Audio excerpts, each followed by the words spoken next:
Welcome, everybody, to our September 11th Council Committee meeting. Great to see everybody here. I'll ask our CAO for roll call. Thank you very much, Madam Chair. So we will start with the Chair, Deputy Mayor Anderson, Mayor Blair, Councilor Weatherby, Present. Councilor Richardson, Present. Councilor Cooper, Present. Councilor Johnson, Councilor Leggett has sent his regrets. Councilor Martell, Present. Councilor Patton, Present. Councilor Benoit, Present. Councilor Fletcher, Present. Councilor Kennedy. Present. You have quorum, Madam Chair. Thank you, Dan. In peace and in friendship and in the spirit of truth and reconciliation, I acknowledge the Municipality of Colchester is in Mi'kma'ki, the unceded and ancestral territory of the Mi'kmaq people. We will begin with you have the agenda before you. Are there any additions, deletions? Everything looks good. If we're okay, I'll look for a motion to approve the agenda. By Councilor Martell, seconded by Councilor Weatherby. All in favor, say aye. Reminded, motion carries. Our minutes of the August 14th committee meeting have been circulated. Any errors or omissions? For a motion to approve, moved by Councilor Patton, seconded by Councilor Cooper. All in favor, say aye. Reminded, motion carries. Is there any business arising from those minutes? Seeing anything? Great, we'll move on to our first action item then, and it's fire dispatch services contract extension. And oh, you're removing yourself from the discussion. Okay, Councilor Fletcher, Councilor Richardson, accusing themselves from this discussion. Dave Westlake is going to take this item. Dave. Thank you, Madam Chair. Before you, you have a request to extend the fire dispatch contract for 2 years. At present, our fire dispatch services are being provided by Valley Communication Incorporated, and they have been doing our dispatching for our fire services since 2004. Several times we have gone out for tender. Most recently in 2017 and 2021, where we only had one submission, and that was with Valley Dispatch, or Valley Communications. They also do Stubiac Fire Department as well. And the reason that we didn't go out for an RFP or in this, and we're asking for an extension from council, is due to the unknown variables that could be arising from the most recent fire governance review and the provisions within the new legislative act of the province to establish the Department of Emergency. There is provisions within there that they may, under regulations, review at any given time the fire dispatch services within the province. The proposal for the 2 years, or for year one, which is about a 1% increase to what we have this year, is for $107,162.85, and year two for $108,290.88. That is only a 1% increase for each year for this extension. And if there's any other questions or concerns, I'm open to take any questions.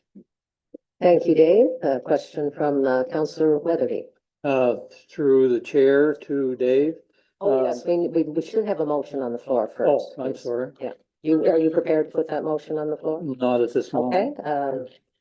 Councilor Johnson, please.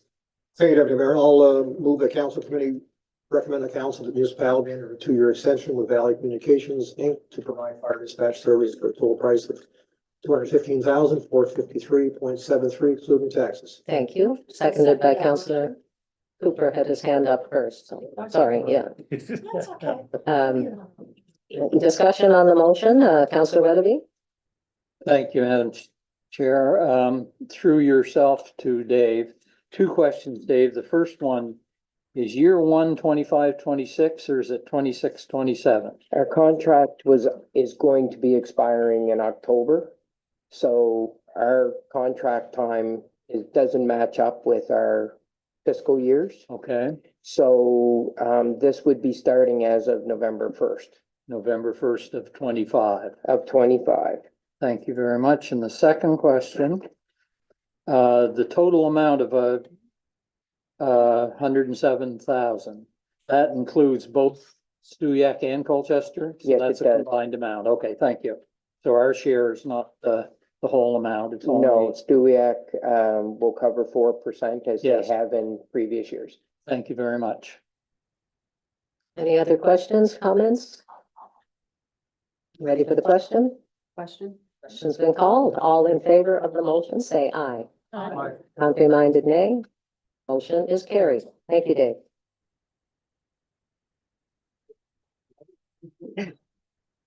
So the next item is the Atlantic Mayor's Congress Fall Meeting, and I'll ask Dan to speak to this, please. Thank you very much. Following the last Atlantic mayors, the executive director for the Atlantic Mayors Congress, Craig Paulette, reached out to me and Mike Dolter and asked if there was an interest in Colchester Truro hosting an Atlantic Mayors Conference that would likely occur early in December. And so now part of what's been happening with these meetings is typically there's a larger Congress that would happen either summer, spring, but then typically they would do meetings or a smaller Congress in the winter.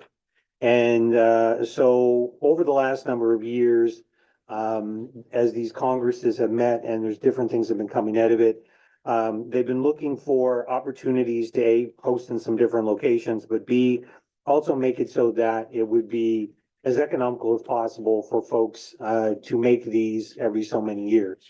And so the request that came in was, would Truro Colchester consider hosting? And so what I am here tonight is basically asking council permission to work with Truro to develop essentially an agenda and a budget that then we would bring back to council for approval at a future date. A, put it on your radar screen, and B, get permission to continue on with the work. Thank you, Dan. Is anybody prepared to make a recommendation or a motion, I guess? Mayor Blair. Thank you. I move that council committee recommend to council that the CAO continues to work with the town of Truro and the executive director for the Atlantic Mayors Congress to complete a proposed budget for a jointly hosted Congress between the Municipality of Colchester and the town of Truro. Thank you. We have a seconder. Councillor Weatherby, any further discussion on the motion? Question has been called. All in favor, say aye. Aye. Contrary-minded? Motion is carried. Thank you. Next item is the Tatamagouche Water Utility Committee Terms of Reference. And David, I guess you're going to take this one, please. Thank you, Madam Chair. So this item here is regards to the Tatamagouche Water Utility Committee and establishing terms of reference. So the water utility in Tatamagouche was established in 1977 after the water treatment and distribution system was installed, and at the same time, the Water Utility Committee, sometimes referred to as TWUC, was established and held its first meeting at that time. So the TWUC is a standing committee of council and is comprised of the mayor, the deputy mayor, a councillor whose area is part of that serviced water utility, as well as 3 citizen reps who live in the serviced area. So while the general objectives of the TWUC are listed in the council proceedings and committee's policies, staff believe it would be beneficial for the committee to adopt a formal terms of reference, further outline the functions of the committee. It is a common practice for standing committees of council to have specific terms of reference documents. So staff have drafted a terms of reference document, which is attached for your review. And at the meeting on August 27th, 2025, the TWUC reviewed the proposed terms of reference document and passed a motion recommending to council that the draft terms of reference be accepted as presented. So there are a few options here. Of course, council committee could recommend to council that the proposed terms of reference for the TWUC be accepted as presented. Changes could be proposed or declined to establish a terms of reference committee. So, do you have any questions? Thank you, Dave. It took me a while to understand TWUC. Sorry, realized, oh, that's what he's saying. Adams Water Utility Committee, TWUC. Do we have somebody prepared to put a motion on the floor? Councilor Martel, please. I'd like to make the motion that council committee recommends to council that the proposed terms of reference for the Tatamagouche Water Utility Committee be adopted as presented. Thank you. Seconder? Seconded by Councilor Fletcher. Any further discussion on the motion? Question's been called. All in favor, say aye. Aye. Contrary minded, nay. The motion is carried. Thank you. Next item is a similar item, a Debert Water Utility Committee terms of reference. And David again. Thank you, Madam Chair. Hold your hats. We have a similar acronym. So again, the Debert Water Utility was established in 2008. Debert lands and infrastructure were transferred to the municipality. Again, unlike the Tatamagouche Water Utility, the Debert Water Utility Committee was never established. Utility operations and finances are reviewed directly by council as required. So to provide some consistency with Tatamagouche, staff are recommending the council approve the creation of a Debert Water Utility Committee that may be referred as DWUC. The objectives and members of the proposed Debert Water Utility Committee would mirror those of the existing Tatamagouche Water Utility Committee. So council committee members would include the mayor, the deputy mayor, and the area councilor's chair, as well as 3 citizen reps living within that area. So the duties of that committee would be to make recommendations to council on policy, budget, and regulatory compliance matters related to the water utility, and the involvement of citizen reps would allow for valuable public engagement. So proposed terms of reference for that committee would mirror again the Tatamagouche Water Utility Committee and are attached. And should council approve the creation of that water utility committee, then the council proceedings and committee's policy would need to be updated to reflect the creation of this new committee. So, and selection of citizen reps for the proposed committee would follow the standard process with public advertising and evaluations nominating committee. So options are pretty similar. So council committee could recommend to council the water utility committee be created and that the proposed terms of reference for the committee be accepted as presented. Should this option proceed, staff would bring an item forward to council at a later date to update the council proceedings and committee's policy. The other option, of course, is that for council committee to request changes be brought back and ask for staff to bring back an updated document, or council committee could not support the establishment of the water utility committee. So if anybody has any questions, let me know. Thank you, David. It's been brought to my attention that Councillor Leggett has expressed an interest in serving on this committee. He's apparently worked on the water utility in his career over the years. And just wondering if it's okay with council if we could change in the membership the deputy mayor of the municipality or alternate. And that would allow me to step back and let Councillor Leggett serve on that committee. So that would just mean a change in the motion that we recommend that the committee be established, proposed terms of reference for the committee as amended be adopted as presented. So I don't know what council thinks of that idea, but I'm fine with it. I'm fine with letting an alternate take that seat on the committee. Councillor Benoit? Thank you, Chair, and I'm fine with that. I could make the motion if council agrees that council committee recommends council that a Debert Water Utility Committee be established and the proposed terms of reference for the committee be adopted as amended. Is that okay? Yeah, Lister. it should be clear it's another counselor. Opposed to just open. Oh, okay, alternate instead of alternates. Or other Or counselor. other councillors. I don't know if you want to carry the same amendment into the, I'm Okay, gonna Tatamagouche. resist Public Works use of the English language and just say the utility for Tatamagouche. I'm not going with the Alma Prada approach. So I don't know if you want mirrored terms of reference so that you can, for the deputy mayor or other council. I think that makes a lot of sense to do that. So we'll have to go. So we need a seconder for that motion, seconded by Councillor Kennedy. Any further discussion? So it would be deputy mayor or alternate councillor. Councillor Cooper, please. Just a question on that. So is it, I'd prefer to have a deputy mayor unless council decides to choose another councillor. I think it should be stated that it would be the deputy mayor, it's the deputy mayor. I'll have to step aside, thinking. Thank you. To Dan. So I would see this as being part of the nominating committee process. So the nominating committee would, at that moment, either the deputy mayor would say they want the position, or if they don't, Okay. then the nominating committee will bring forward a name. Thank you for that. Yeah, thank you. You, Councillor Benoit. Thank you, deputy.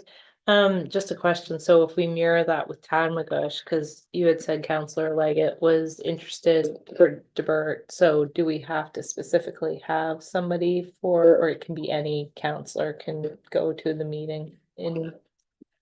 So the way, through the chair, so the way that this is being worded, it would be the deputy mayor or an alternate councillor. It could be any councillor who might express interest in that.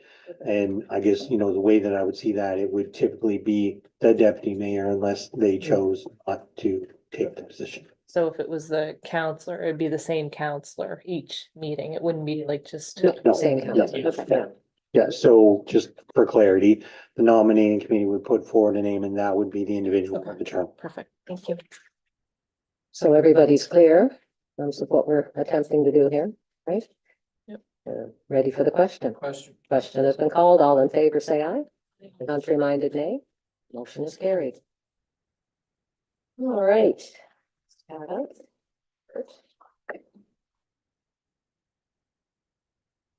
Yeah. Oh, yes. So number 9 is our Tatamagouche Water Utility 3-year operating budget, and Scott's going to address this, please. Thanks, Deputy Mayor. In the package tonight, you have the 3-year operating budget for the Tatamagouche Water Utility. And I will say that for those that this might be the first time looking at a water utility budget, we are required to do 3-year budgets as opposed to 1-year operating, which is what we do for the municipal operating budget that was approved in April. So it is a requirement in the water utilities to do 3. And they have to be submitted for September 30th. So in the case of the Tatamagouche Water Utility, there is a Tatamagouche Water Utility Committee that is established. That committee met August 27th, and they did make a recommendation to council that these be approved. So we did review with the committee at that time.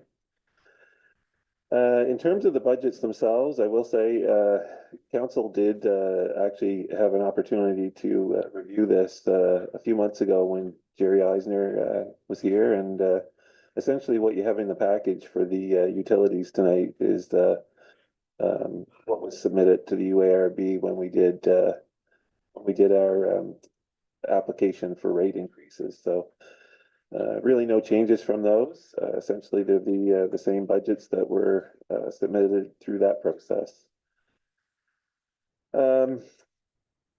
As you'll recall, in the case of the Tatamagouche utility, we did council did make a motion earlier in the year to provide a grant to the utility. That was $218,000, and that eliminated the accumulated deficit that utility faced.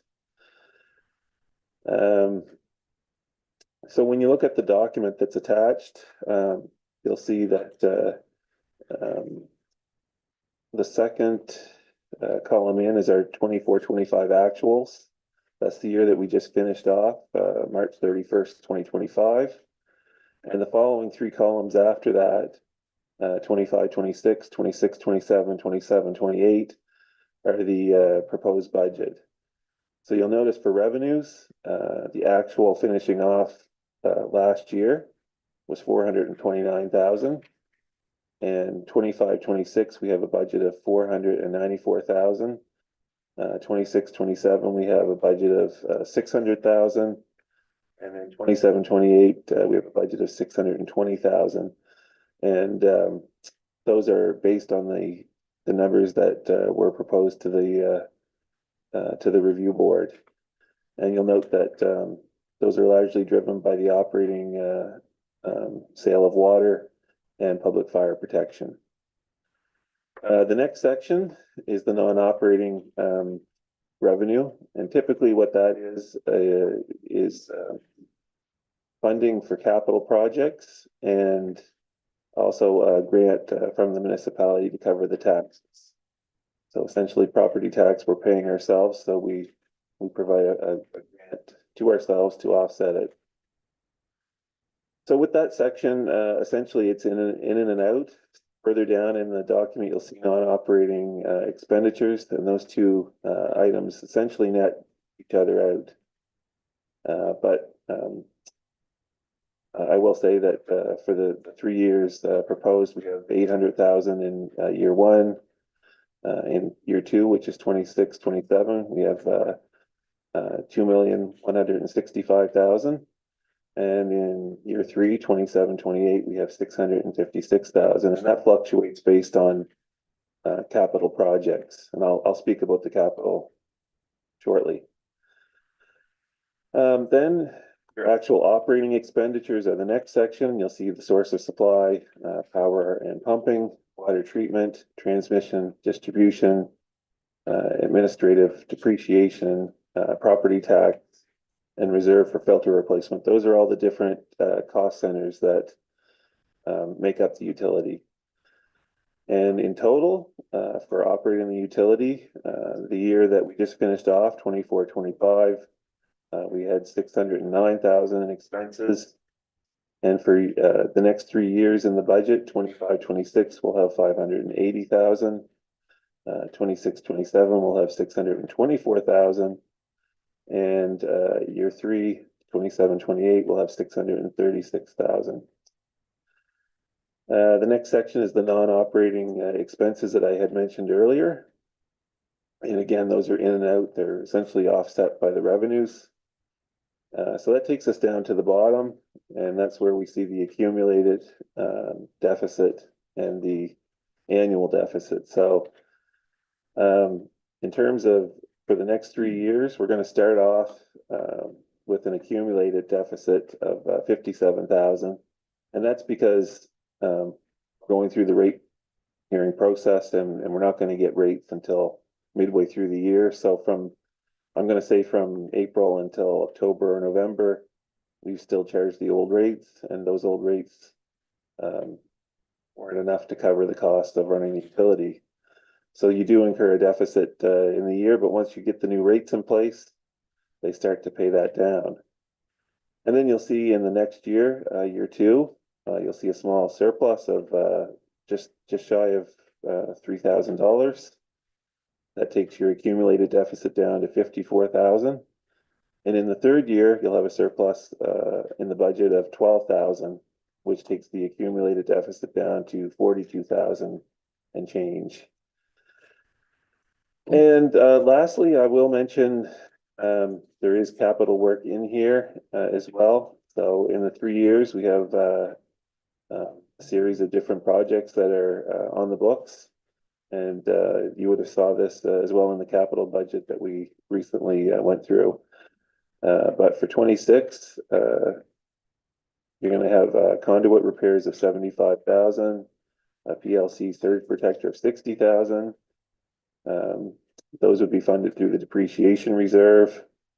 The nano filters are 35,000, and they're funded through the filter replacement reserve. And a hydrological study of 100,000, which would be funded through the Canadian Community Building Fund. And the purpose of that would be to source new water for the utility.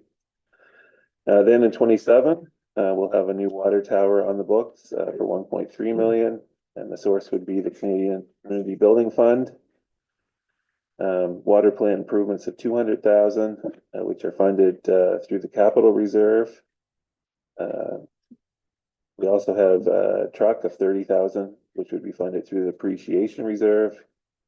And then in 2028, we have no significant capital items taking place. The only other thing I meant to mention when I was going through the expenditures, I failed to do that, but I'll mention it now.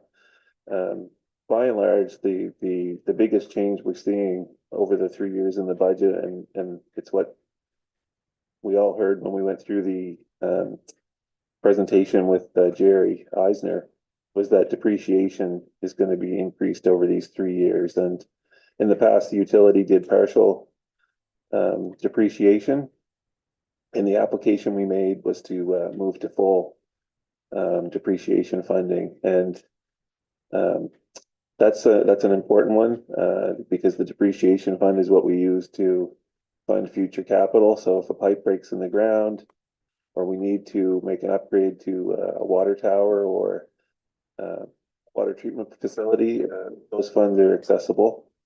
And standard practice in Nova Scotia and utilities is that it be fully funded. So up until now, it hadn't been, but we're hopeful that with the new application, which is being reviewed now, that we'll be moving to full funding. So having said that, if there's any questions, I'd be happy to try and answer them. Thank you, Scott. Councillor Martel. I'd like to make a motion that council committee recommends to council that the 3-year Tatamagouche water utility operating budget for the years of 2025-26, 2026-27, and 2027-28 be approved as presented. Thank you. We have a seconder. Councillor Benoit. Any further discussion on the motion? Councillor Weatherby. Just one question through the chair to Scott. For the 24-25, the uncollectible account seems awfully high compared to all other years and budgeted amounts.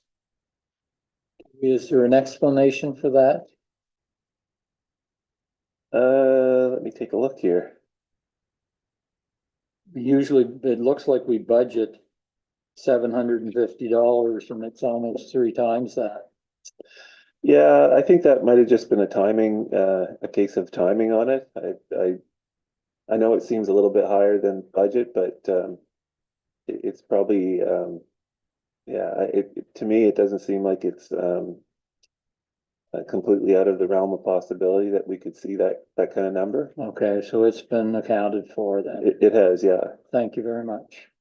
Thank you, Councillor Weatherby. Any further discussion? Ready for the question? Question's been called. All in favor of the motion, say aye. Aye. Contrary-minded, nay. Motion is carried. Thank you. We're back to Scott again to bring us up to speed on the Debert water utility 3-year operating budget. Scott, please. Thanks, Deputy. Very similar item.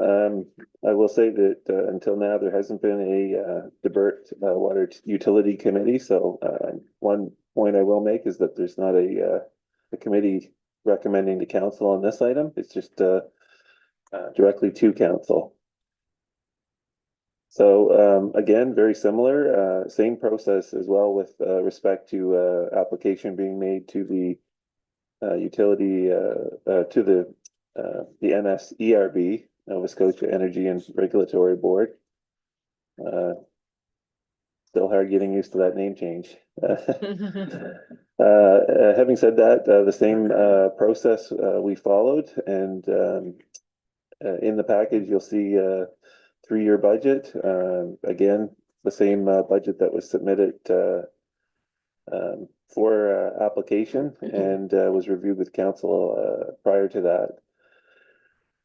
So again, revenues for 24-25 were 322,000, and then for the next 3 years following, for 25-26, going to go up to 393,000.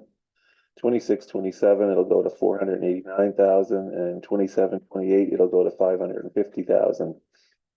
And again, driven largely by the changes in the rate application and then the public fire protection that we anticipate through the board process. The non-operating revenues, again, very similar. It's capital based. So the capital that we're funding, we're bringing these revenues in to offset that. And I'll go over those projects shortly. The operating expenses, you'll see the same, essentially the same cost centers exist for this utility as well. And on total, for 24-25, the total expense to operate the utility was $453,000. For 25-26, we see it go up to $508,000. And then we see it go up in year 2, 26-27 to $526,000. And then in 27-28, $554,000. Again, a very similar situation where the depreciation is increased over those 3 years, and that's really the crux of the increase in those costs. Most of the operating costs otherwise are relatively stable. Then you'll see the non-operating expenses. Again, that's the capital that's being offset by the revenue, and we'll go over what those projects are shortly. Finishing off 24-25, there was a deficit of 27,000. So that brings our surplus for the year 61,000. And then in year one of the budget, expect excess revenue over expense of 59,000. So you're going to see the fund have a small surplus. And then in year 2, you're going to see a $20,000 net. That'll bring the surplus for year 2 to 21,000. And then in year 3, we expect 10,000 excess revenue over expense. And so that'll bring your accumulated surplus to 31,000 and change. So again, very similar approach with this utility as well. In terms of the capital projects, I just wanted to draw your attention to those. For fiscal 26, excess, the capital is going to be the electric fire pump for 80,000. There'll be a spare pump of 10,000. There'll be tank repainting of 18,000. Those projects would all be funded through the depreciation reserve. And then in 27, there'll be PS2 improvements of 250,000. A well replacement of 275,000. And McKelman water main of 1.1 million. And those are all going to be funded through the Debert sale of homes reserve. And then in year 3, 2028, Ventura water main, it will be 1 million. And the source of funding on that is the operating reserve. So that's the presentation. If there's any questions on it, I'd be happy to answer. We recommend council approval for budget. Thank you, Scott. Councillor Benoit, please. Thank you, Deputy Mayor. I'll make a motion that council committee recommends council that the 3-year water utility operating budget 2025-26, 2026-27, and 2027-28 be approved as presented. Thank you. A seconder? Councillor Johnson? Any further discussion on the motion? Question's been called. All in favor of the motion signify by saying aye. Aye. Contrary mark nay. The motion is carried unanimously. Thank you. Thank you, Scott. Next item is the RECC financial request. Stampede. And both Jen and Dan are going to speak to this. We'll start off with Jen, please. Sure, thank you, Madam Chair. So I will speak to specifically to the event funding request that the Central Nova Civic Society put forward recently. So you'll see before you this evening, there's a letter from the RECC board president Chair, sorry, seeking funding for both two events, the Stampede and the World Under 17 Hockey Challenge. Both are events that are hosted by the Nova Scotia Civic Centre Society, with the Stampede being held on the 18th of September to the 21st at the Nova Scotia Provincial Exhibition Grounds, and the World Hockey Challenge being hosted in October the 31st through till November 8th at the RECC. Their total ask of contributions is $150,000, 75,000 towards the Stampede, and then 75,000 towards the World Under 17 Hockey Challenge.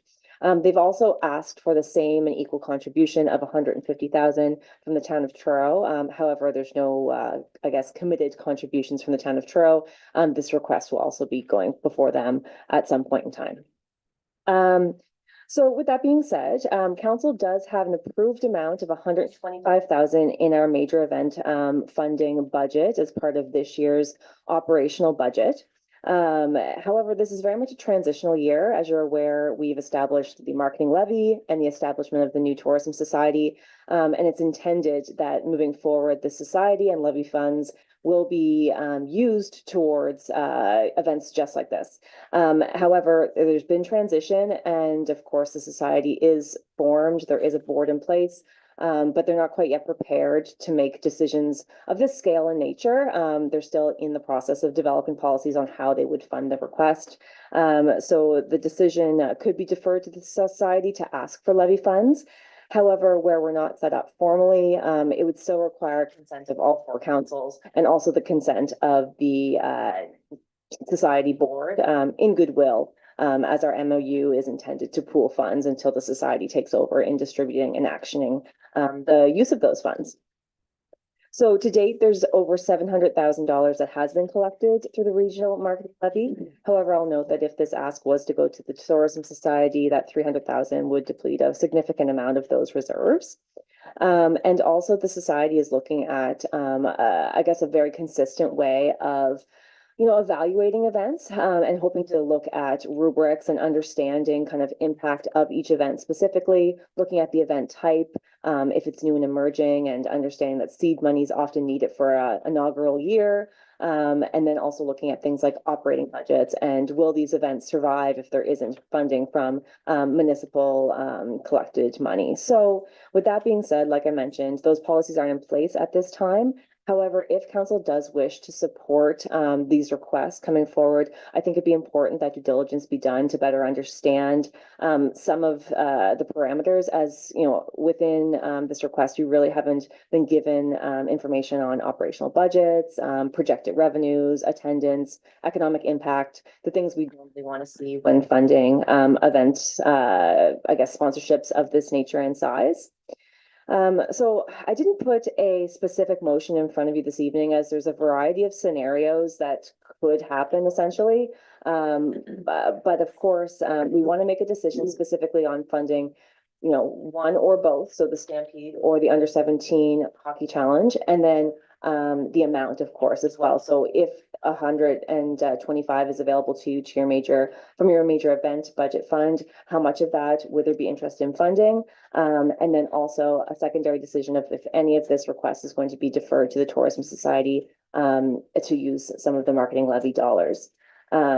So I will note that the recommendation from staff, with the size of this request and some uncertainty around kind of the use of the dollars and what it's needed for, with each event, both of them, that we would suggest that if there is an amount that wants to go forward, we do some due diligence and understand those operational budgets so that we're better aligned with kind of our available information, and perhaps looking at a partial amount as opposed to the full 75 per event.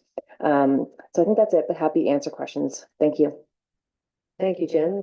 Dan, please. Thank you, went through the chair, and I just want to add that folks may recall when we were doing our operational budget deliberations, there was a question got asked on the floor, what we would do if any requests came in outside of the $750,000 contribution by the municipality.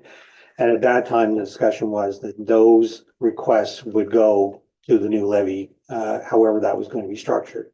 And so to Jen's point, while we are a little bit out of step with the process, there are funds there, and it was always the intention that in our budget discussion, that anything that would come forward would go forward to the levy. And so I just remind council that at the time, that was the reason we specifically didn't earmark in the budget anything specific to any of those events, because the intention was the levy would be there. Councillor Johnson, please. Thank you, Deputy Mayor. I'd like to make a motion and I'll speak on it. Sure. I move that we refer both amounts to 75K for the Stampede and the U-17, the Central Nova Scotia Tourism Development Society. And the reason for that, I know there's an analysis here that says that we're not set up, but I have brought this up at the last few meetings, so we are under the understanding that we fully expect to see an ask, and here's the ask tonight. Okay. So even though Jen says that, you know, we don't want to give a sniff amount of money, we're going to discuss that there yet.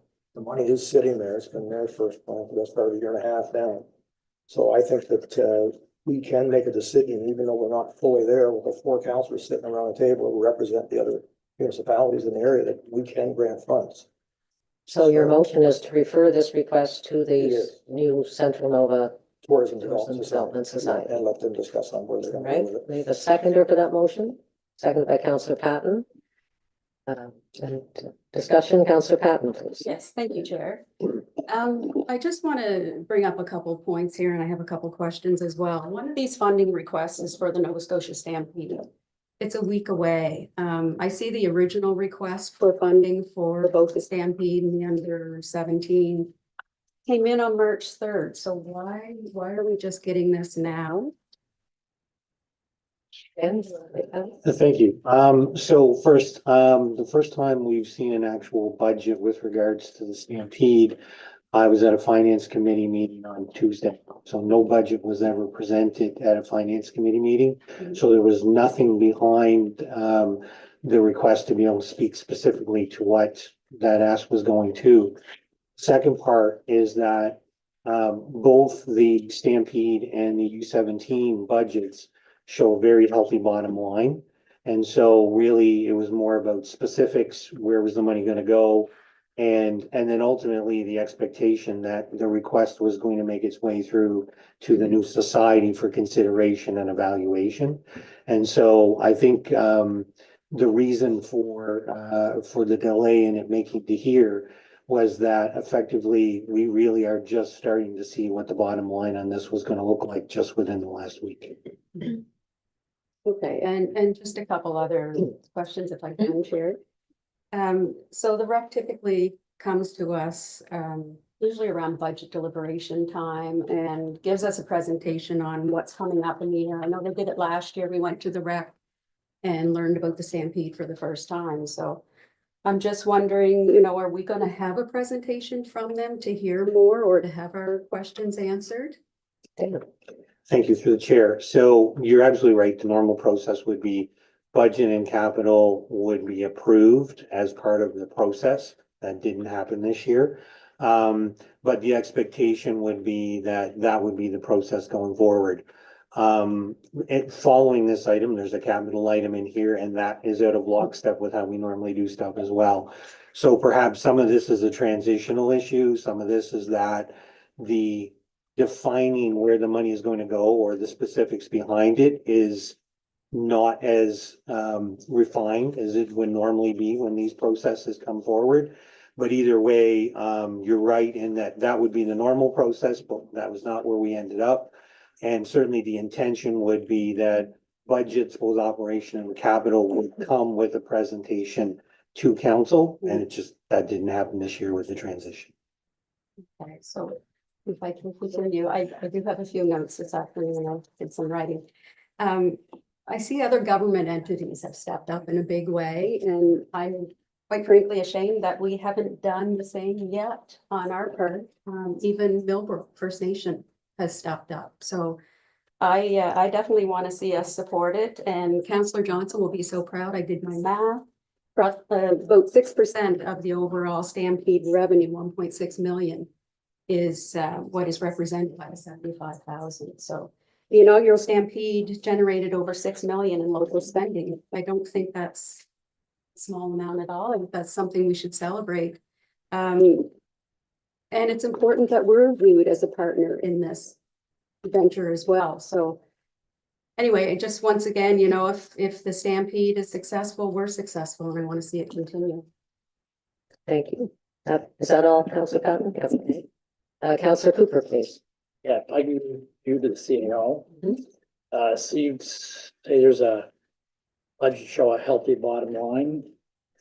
But are those? Problem we had before was we didn't know where the money was actually coming from. Sufficient. Is that sorted out now or? Through the chair. So when I say healthy bottom line, it's, I saw a budget for the Stampede, I saw a budget for the U-17, and it's just revenue and expenditures. The breakout of what the investments from the levels of government are being used for, I can't speak to that. It's a very high level budget. And built into that number is, of course, the contribution from all levels of government. And so what I can say is that if that was delayed, so going to the marketing levy, they would still be in a situation where they are breaking even, whether that money was there or not. Okay. I'll be supporting it for the very reason we knew last second. Yeah, we need to do it. But I think we need to take the hard look this year and figure it all out. Thank you. For the motion is actually to refer this to the new society, or, Yeah. is that right? Yes. That's the motion, but the society doesn't exist yet. Okay. So that's a problem. With the motion, Councillor, Okay. I know there's an MOU and I know the municipal entities are meeting, but the society with the industry board doesn't. Like, you know, it's largely being finalized. I think substantially the bylaw has been approved. There's an issue, a couple of changes possibly, nothing fundamental. But until the society is incorporated in place, I think there's an open issue with do they spend the money without a full board in place, given the commitment that industry is supposed to be on the board as well. Thank you. Councillor Johnson? Thank you, Debbie. So I don't know if maybe Jen wants to answer this, but how soon we'll be up and running? So they don't need the money today if they're gonna, you know, roughly break even or possibly break even, so we give it to them on the tail end of it. I don't think we're that far off. I think the town of Truro just approved this on Monday evening at their council meeting, what I was told today at our meeting. So I'd like Jen maybe to ask or answer the question roughly, what are we looking at for timeframe to be set up? Because we've been waiting for Truro to sign off, which they just have, so I think we're getting close to what. Jen? Thank you through the chair. So Truro's council has approved the bylaws. So we're in a strong position right now. There's, as to Dennis' point, there's just a few, you know, non-material changes that we're looking at revising, just specific to, you know, subcommittees of the larger committee and some, anyways.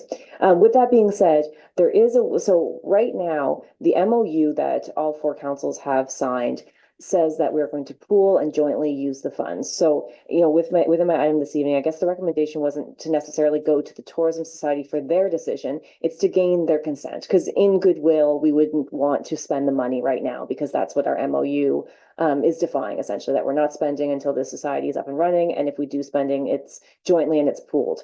So with that being said, if there was a decision or maybe a endorsement from the board that exists, then it would still require all four individual councils to approve that decision. So then it would probably likely come back to council and for another decision once the society endorses that. Now, back to your point, Councillor Johnson, the society, I would suspect, could be incorporated within the next couple of weeks. We're in a position to incorporate very, very shortly. So I don't know the specifics. Dennis might know how long that takes to register through joint stocks, but I just, I don't know specifically if it's done. It doesn't take very long. Okay. Once the bylaws are approved. Okay, thank you, Jen. I guess that answered my question. We're not very far off, so well, it's a month. It's not gonna make much difference at this point. You're sticking with the same motion. Yep, okay. We have a mover and a seconder. Do you want to repeat that motion? You want me to read? No, you looked, wanted to hear it again, but okay. It's to refer this request to the new society, which should be set up in the next couple of weeks. We had a seconder, I forget who it was. Councillor Patton, yeah. Any further discussion on the motion? Councillor Benoit. Sorry, it's just a clarification. So if we refer this to the Tourism Society, which I'm fine with, and it's approved, the funds would be given after the event, more or less? Through the chair, so there could be a timing issue, with regards to when they flow. But also recognizing it will go to the society to evaluate and make a recommendation jointly. So what comes back from that, may be different or the same depending upon what the request is. So how much and what that looks like will all be determined coming out of that levy fund. But yes, it could happen after, at least the Stampede. It's quite possible. But again, what I can say is that based upon the bottom line of the budget, if it is in consideration, then essentially they have a receivable, for lack of a better word. And, then whatever that number is, will, based on the budget I saw, would not put them into a deficit situation. Okay, and would we still be, would they still see us as being potential partners and things like that, even if we're not doing the funds until afterwards? Through the chair, so the only thing I can say is during budget deliberations, the intention was those requests that would come to Colchester and Truro would go through to the new society. That is the process and that way it was intended to be. Because that's where the funds, but also that ability to evaluate outcomes could happen. And so, I think we're following the process. I think the challenges of the process is maybe a couple of weeks at a step where we'd really like it to be. That's all. Thank you. Anything further? Ready for the question? Question's been called. All in favor of the motion, say aye. Contrary-minded, nay. Motion carries unanimously. Now, the next item is a capital request from the RECC. And Dan, you're going to lead us through this, Yes. please? Thank you. So, I've had the opportunity to, sit on the build committee at the RECC and, over the last 2 years, we've been talking about, the replacement of the multi-stack. So this is kind of the lungs of how to make ice, for lack of a better word. And the multi-stack, as it's aging, there's been a lot of repairs done to it and such that, the decision has been made that a new system is going to need to be designed and implemented. And so, as part of that, this multi-stack or the lungs of the system is actually going to change to, a heavier chiller unit. MCW is a engineering firm who's been working on the specs and the design of this. And as such, they made a recommendation with regards to purchasing a chiller. So this means that the chiller would be bought while the other components of the system are being finalized, but the overall system in concept is now in place. And so Colchester each year sets aside money in a reserve for capital. And normally as our budget process, just to the previous discussion, we would normally be approving a capital budget, but that didn't happen this year. So, in order to move ahead with Colchester's portion of the capital in order to support the purchase of the chiller, I would need a motion from council, that effectively would, take the,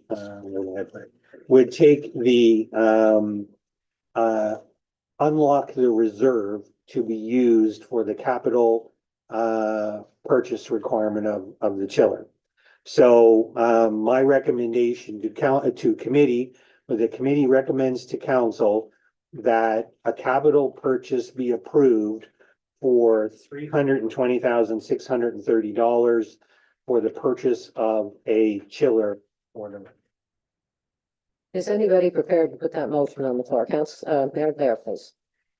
Thank you, Madam Chair. I am prepared to put a motion on the floor that council and committee recommend to council that a capital purchase with regards to the chiller be made from our reserves to the tune of $320,630.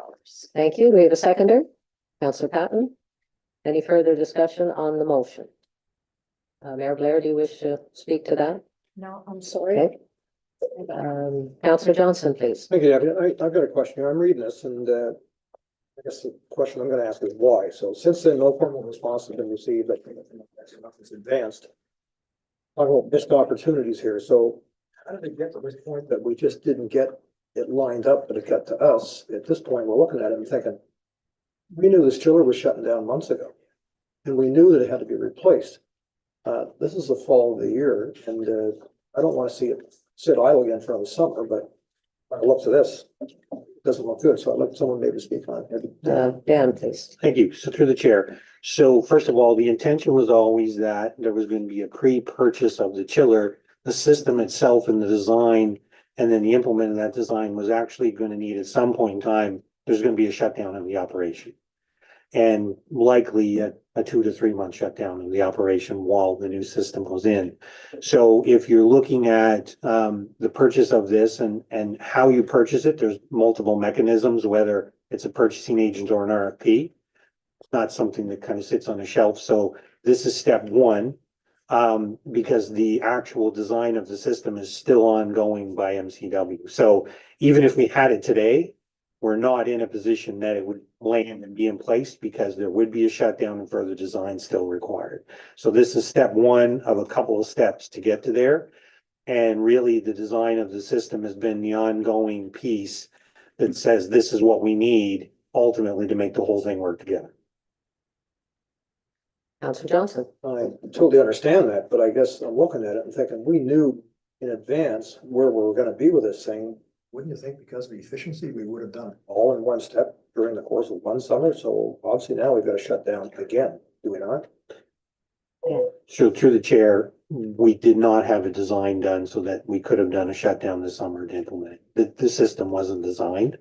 I think from a perspective of the multi-stack is working. And so we've got a pre-purchase of the chiller that is going to then fit into an ultimate design. That chiller, while it's being purchased, there is going to need to be a process to go out and decide who's going to do that build. But again, I even to this point have not seen the final specs on what soup to nuts this can look like. So we were not in a position this summer, even if we had it, to move ahead with that. Yeah. Last question. Perfect world, will it happen next summer? Because we got lots of time. Dan. Perfect world, I think that what should happen is there's a number of capital items that need to move forward in sequence. And I think that the right thing to do is to line all of those up and do all of that work during the shutdown. And so I think, could it happen next summer? It could, but I can't say for sure that would be the case. Thank you, Dan. Anything further? Ready for the question? Question's been called. All in favor of the motion, say aye. Contrary-minded, nay. Motion carries. Thank you. Our next item is a November presentation meeting date, and Councillor Cooper, you added this. You take the floor. Yeah. All right. The conference this year goes from Tuesday to Friday. Tuesday part has a couple of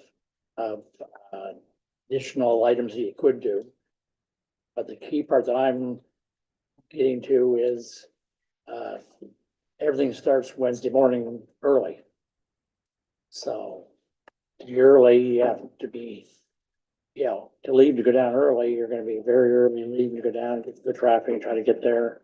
And night before is an opportunity to be there, meet everybody, get set for the next day. So, which is what I'm planning to do. So I'd like to council's good graces to change the date to either like Monday or whatever, something from the Tuesday. the presentations. Mhm. So Are there any, that's my request. some feedback for Councillor Cooper? Anybody else have the same concerns? See some nods. Councillor Johnson? Thank you. I guess the question I have is that who's the presentation and can it be switched? Perhaps Tracy, you can answer that one for us. Or maybe you don't know what's on. Maybe Dan can ask. Not sure, but we certainly can confirm. So really, if committee is making a recommendation to council that they would be okay with moving the presentation from Tuesday to Monday, then by the time we come back to council, we could confirm if that flexibility exists for whoever the presenter is, if we've already lined that up. Mhm. Okay. Mondays aren't great for me, just saying. That's just a date. Okay. Go ahead. Sorry. So I guess, two considerations. A, obviously would be moving to another date. Or B, is there a desire to move the presentation to an earlier time on that date than freeing up time in the evening? But again, that's whatever would be the wishes of the committee. Thank you, Dan. What are the wishes of council? Or council committee? Monday if possible. Prefer a Monday? Or Either or? Okay, so we'll prefer that. So if we have consensus, Okay, well, we have consensus to move it so to, staff will come back on at council with if that will work for the presenters. perfect. Thank you. Thank you, Councillor Cooper. All right, moving on to our information items. We have the active transportation strategy and the award of the contract.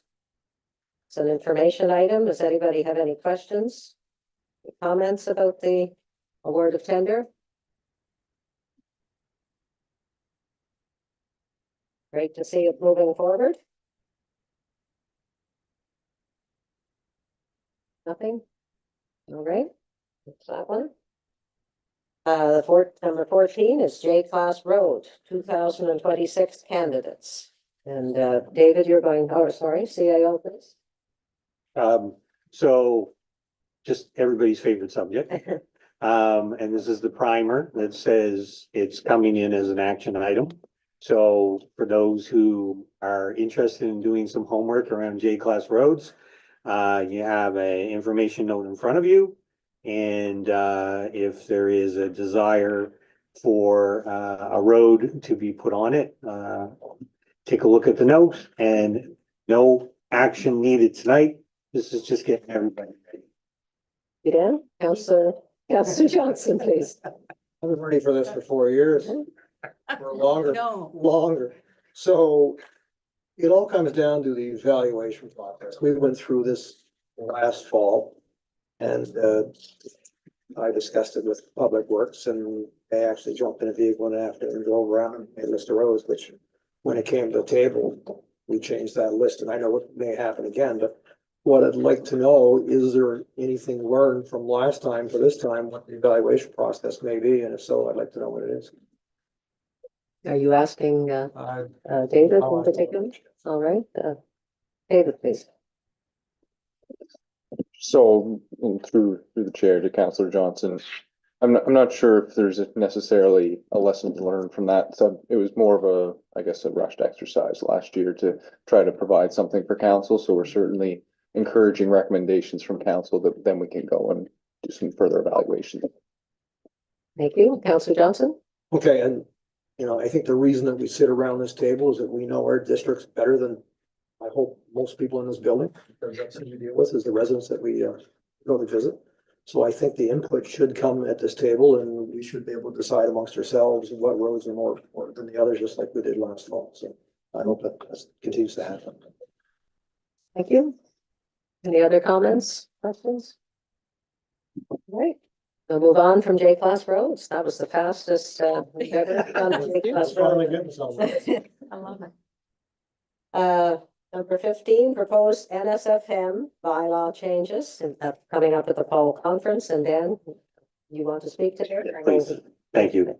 Through the chair, normally we ahead of a conference, Most of the time, there's a few changes that are happening, but I just wanted to make sure that council was aware. So there's some information that I prepared here. There's also a document that was we received after this note was written, which include the prospective NSFM bylaw changes note that came from NSFM. And essentially, there are 16 potential items to be voted on. And I just wanted to make sure the council was aware that there's a fair bit of discussion going on around two of those proposals. One is that there's a proposal that during these meetings that staff would not be present. And effectively, there is some clarity coming from that, and I also suspect there may be some further changes before you get to the AGM at the conference. But just wanted to point out that really what that change could mean is that if you were looking for the CAO, your solicitor, somebody to come with you to a meeting to look at any of the discussions with NSFM, you might not be allowed to do that. And so I wanted to point that out. And in addition, one of the other pieces that is being considered is that currently NSFM has an AMANS representative who sits on their board. And there's a consideration that maybe that position would be removed from the board. Now, AMANS has an NSFM position on their board, and they are not at this time looking at making any changes there. So these are two items that we belong as a municipality to both groups. Both of these groups operationally, even you could say politically, have different roles, but there's an overlap and a common role between both of these groups for sure. So there's a lot of information was coming out, and recognizing that while the conference is still a piece away, I wanted to make sure folks were aware of this information. And certainly I'll commit to council if there are further changes or further information, I'll bring it back. But I just wanted to make sure it was on individuals' radar screens, because if you go to the conference and you're at the AGM, as a councillor, you vote. And so being aware of what these proposed changes are could have some implications, and I just want to make sure folks are aware. Thank you, Dan, and thank you for bringing those items to our attention. Are there any questions? Councillor Cooper? You know, I appreciate this information item. And my question is, I don't know if anybody else around the table is interested in finding out more, but I'd like to get a full meal deal over these things. So I'm not suggesting we do that here. And wondering if I'd like to have it myself. I don't know if other people would too. Should be something that we do as a council or just ad hoc or what. I'm just throw it out there and what CEO thinks of that. Dan, please. Thank you. So through the chair to the councillor. So first, I fully expect there's going to be more changes, and I think that providing that information through, I would definitely commit to that. And then based upon that, whether we want to sit down and have a discussion for those who are attending, or whether we want just a more in-depth briefing note on what that is, I'm certainly happy to accommodate either way. But I think that because of the number of them, it makes some sense to have a further at least discussion with what it could mean. Right, thank you. All right. Mayor Blair? Thank you, Deputy. I'm concerned about the fact that the Association of Municipal Administrators representative or our CAOs or our staff members would not be allowed to participate or attend an NSFM meeting. I see NSFM as the organization that is the voice for municipalities. And what does a municipality consist of? It consists of your political representatives, and it has your operational staff. And we work together. If we don't work together, we're not going to achieve our goals. To have our CAOs there as our people that we can speak with, talk with about issues as we go along, that to me is crucial. I think it's very important that we have both sides of the equation present at an NSFM meeting. To say that one cannot go makes absolutely no sense to me, because what you end up with is a political organization of elected officials, as opposed to an organization that fully represents municipalities. So I thank Dan for bringing this to council's attention. And I hope that all councillors will give very serious consideration to these bylaw recommendations and take what I'm saying into consideration, that we are two halves of a whole.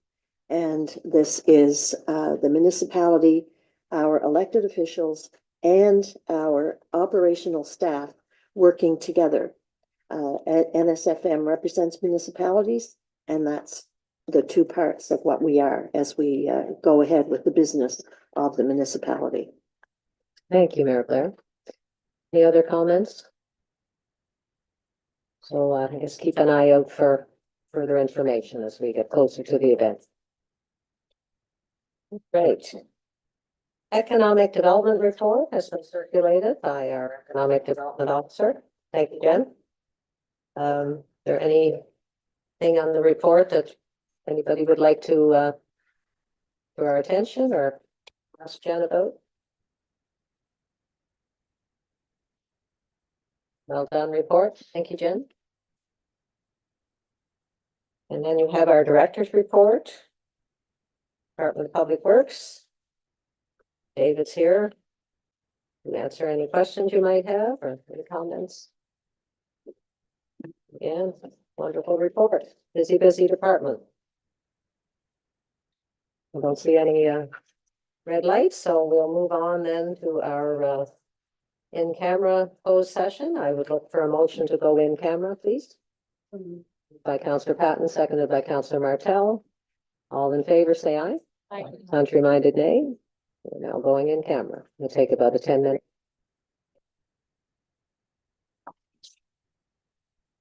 Thank you. I would like to work.